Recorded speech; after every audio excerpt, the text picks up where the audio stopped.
Naubusan na pala tayo guys ng panggatong guys na ginagamit natin sa pagluluto guys. Kaya for today's video ay magsisibak muna tayo ng kahoy guys. Sakto, meron ako nakita dito na ito yung kahoy ng bayabas guys. Kaya ito yung sisibakin natin guys. Kahoy kasi guys yung ginagamit ko guys sa pagluluto guys. At least nakakatipid guys. Kasi mahal na rin dito yung uling guys. Magkano na rin yung isang balot nya guys. Saka lalong mas mahal yung paggas yung gagamitin natin guys. Kaya mas okay talaga na kahoy na lang yung gamitin natin, at least wala tayong babayaran guys.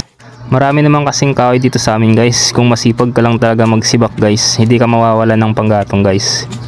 Saka nasa probinsya kasi tayo guys, kaya kadalasan ito yung ginagamit ng mga tao sa pagluluto guys. Pero sa panahon ngayon guys, parang konti na lang yung gumagamit ng kahoy guys dito sa probinsya guys sa pagluluto nila guys.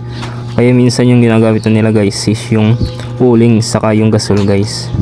Dahil siguro tinatamad na silang gumamit ng kahoy guys. Kasi mas mabilis guys pag yun yung gamit mo guys. At least di na sila mahihirap. Pero sa atin guys, ito pa rin yung gamit natin guys. Kahoy pa rin guys. Kasi di naman tayo mayaman guys eh. Kaya doon pa rin tayo sa nakasanayan natin guys. Yan guys, malapit na tayo matapos guys. Konti na lang guys. Magandang exercise din pala to guys, yung pagsisibak ng kahoy guys. Siguradong tagaktak yung pawis mo dito guys. Kung gusto mo magpapawis guys.